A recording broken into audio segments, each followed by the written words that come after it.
pero la recompensa de serle fiel al evangelio que yo predico es la transformación de tu cuerpo. Y esto no es en vano, esto no es en vano.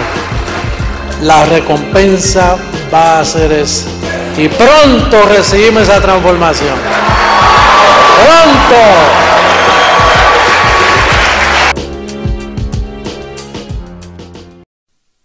Abençoados com todas as bênçãos. Aqui eu quero expor esses 3 bandidinhos da circuncisão. Eu sempre falo de Paulo e da incircuncisão, mas esses 3 bandidinhos, às vezes eu me refiro a João, Pedro e Judas. Perdão, Tiago. Judas também, outro cabeçudinho, mas dessa vez não vou falar dele, porque o que ele tem é uma paginazinha e em si não expôs tudo que tinha em sua cabecinha.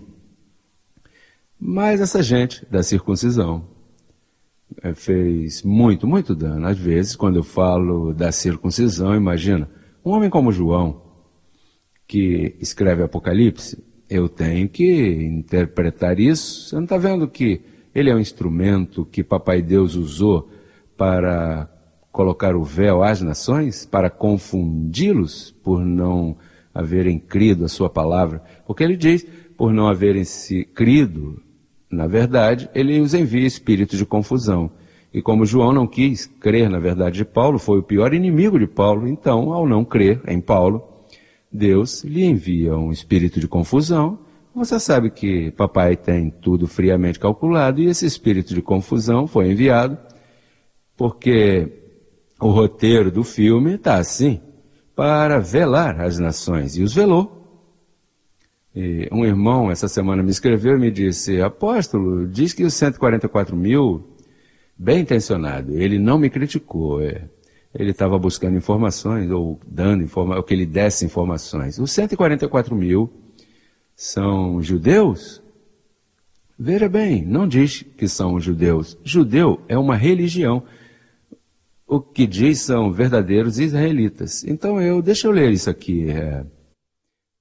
Quanto a isso, para sair desse assunto, em Romanos capítulo 9, diz uma revelação muito linda. Não que a palavra de Deus haja falhado. Romanos capítulo 9, verso 6. Não que a palavra de Deus haja falhado, porque nem todos os que descendem de Israel são israelitas, nem por serem descendentes de Abraão todos são filhos, senão em Isaac te será chamada descendência, isto é, não os que são filhos segundo a carne são os filhos de Deus, senão que os que são filhos segundo a promessa são contados como descendentes. Assim que dentro disso, dentro desses 144 mil está a descendência de Abraão, e Abraão foi gentio, e por meio de Jacó, o obediente, nós somos, bom, de Jacó é que saem essas 12 tribos aí. Quer dizer que, como nós somos os verdadeiros israelitas, que fique bem claro isso. Há outra informação aí, mas este não é o tempo para entrar nisso aí.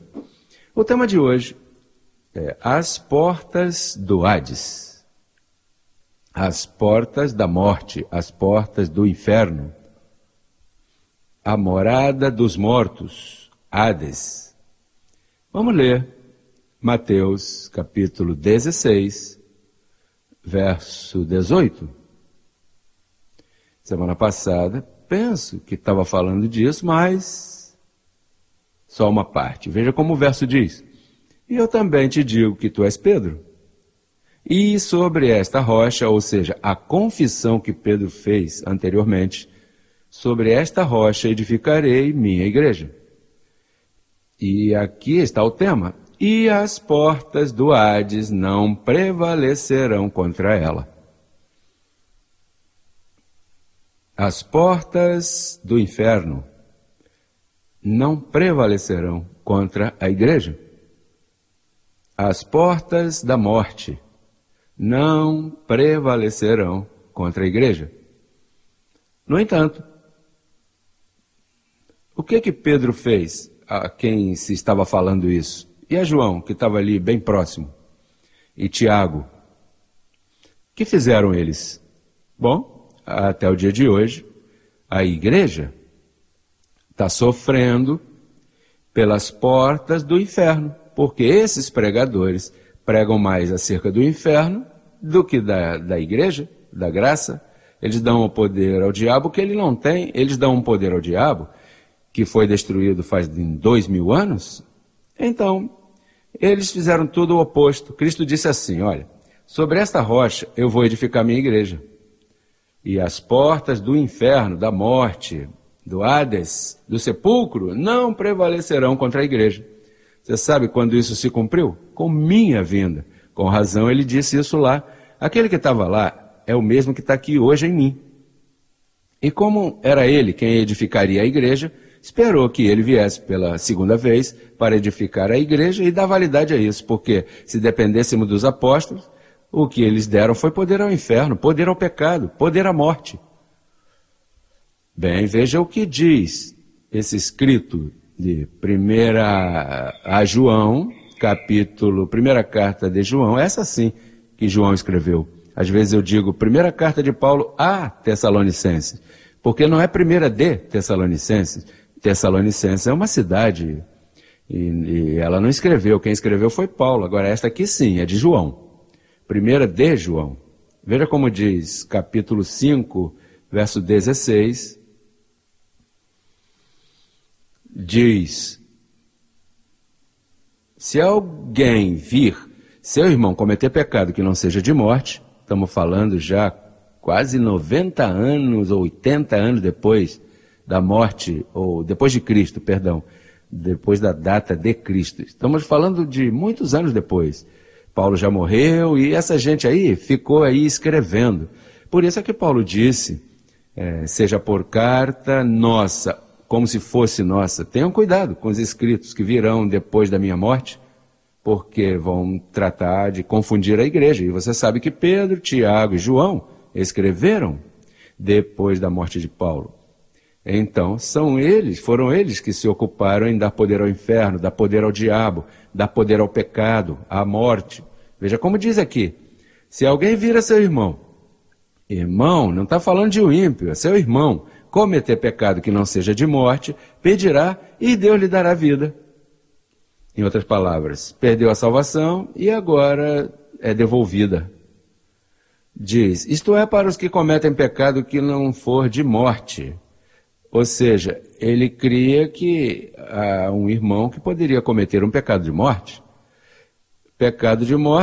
Há pecado de morte, pelo qual eu não digo que se peça. Então, na mente de João, ainda que o poder do pecado foi a lei, quando Cristo pôs fim à lei, o pecado ficou morto.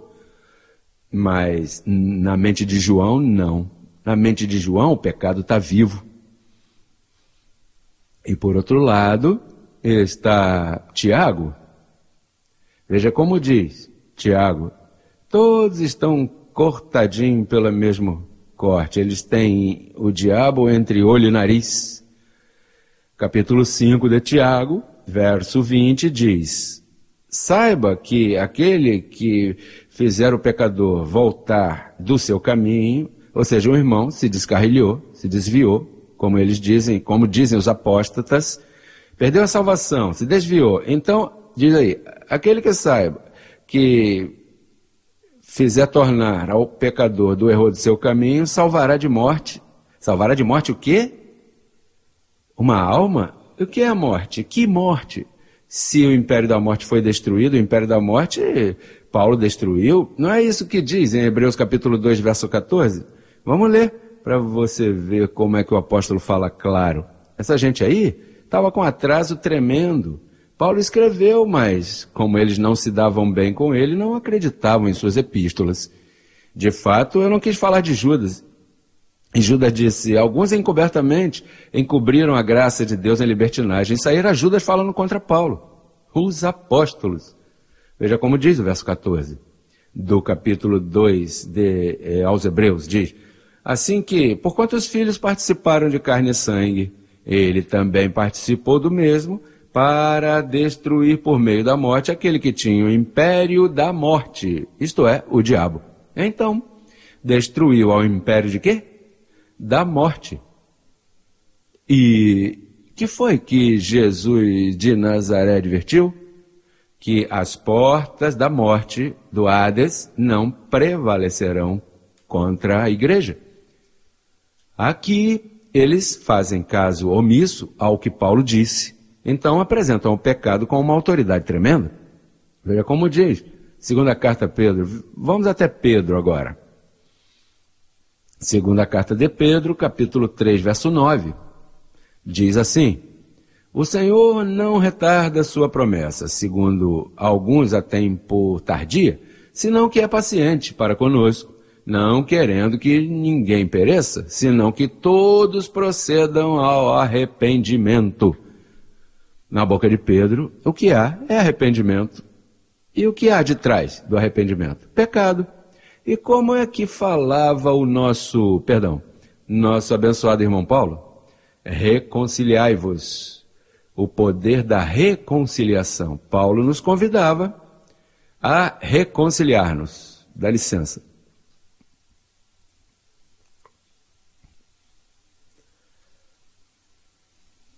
E então, essas mentalidades dos apóstolos, inimigos da cruz de Cristo, falsos apóstolos,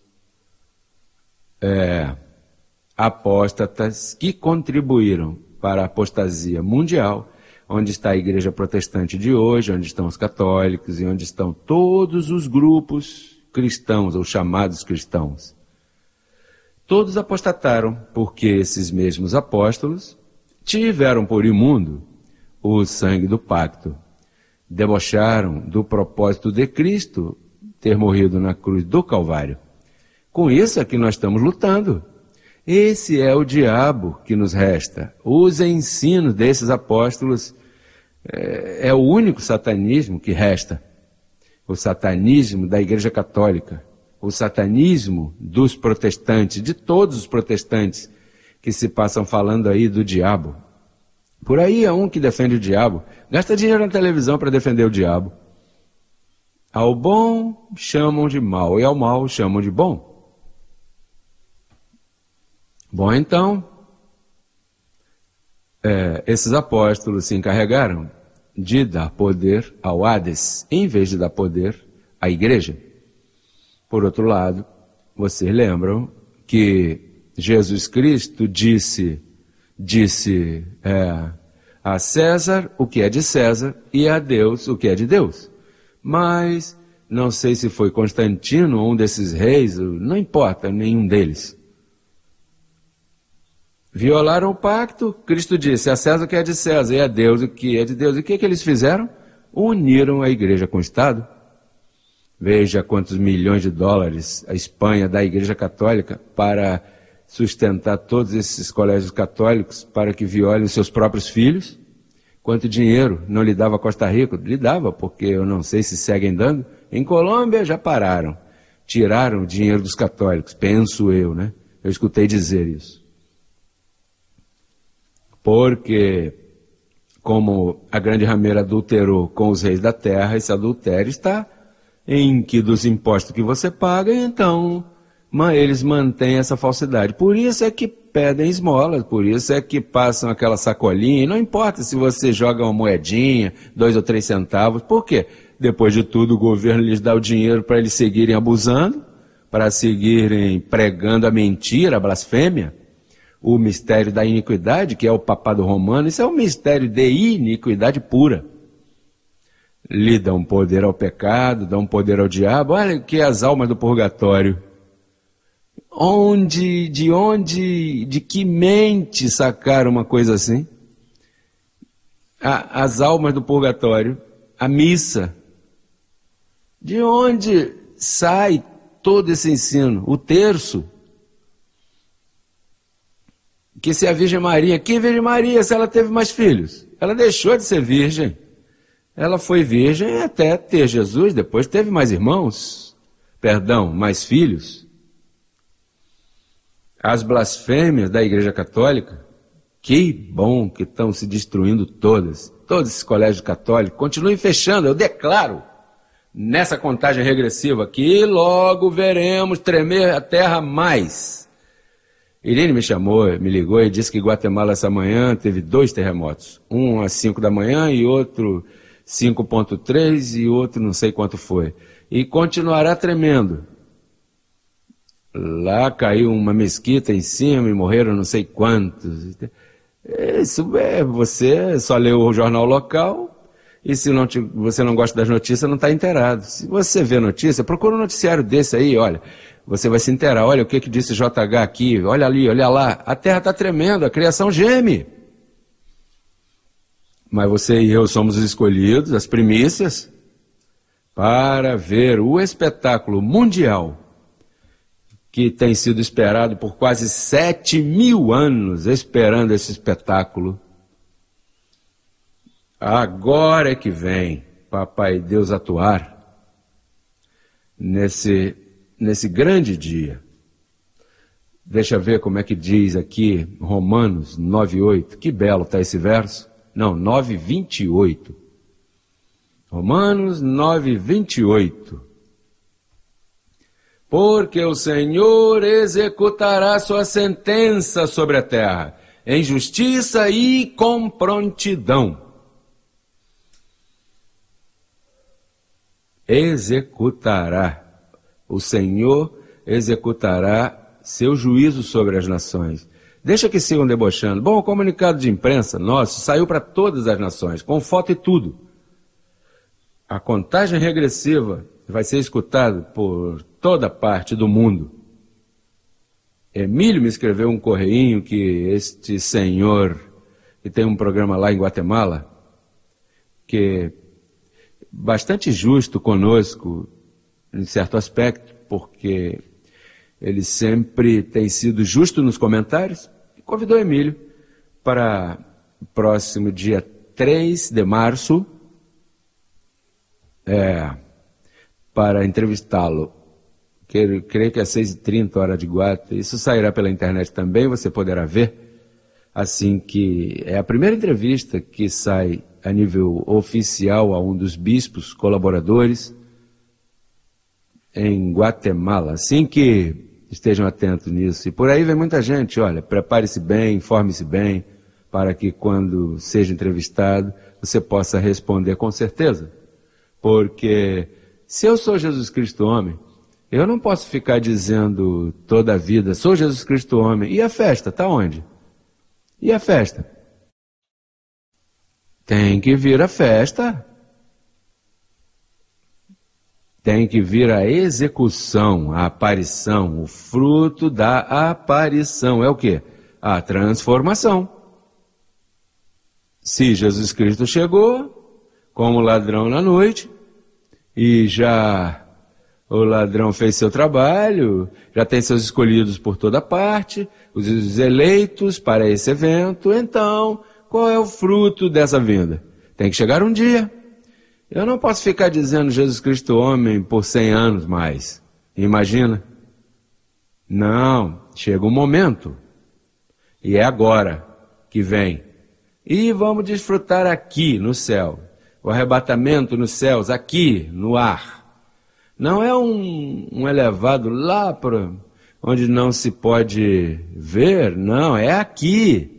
E todo olho verá, claro, seguro, pela internet, jornais, meios de notícias. Claro que estão vendo. Assim que chegou o momento, abençoado irmão meu, chegou o momento onde diz, porque o Senhor executará sua sentença sobre a terra em justiça e com prontidão. Assim que até o próximo calqueio. Os quero muito, os amo. Até logo.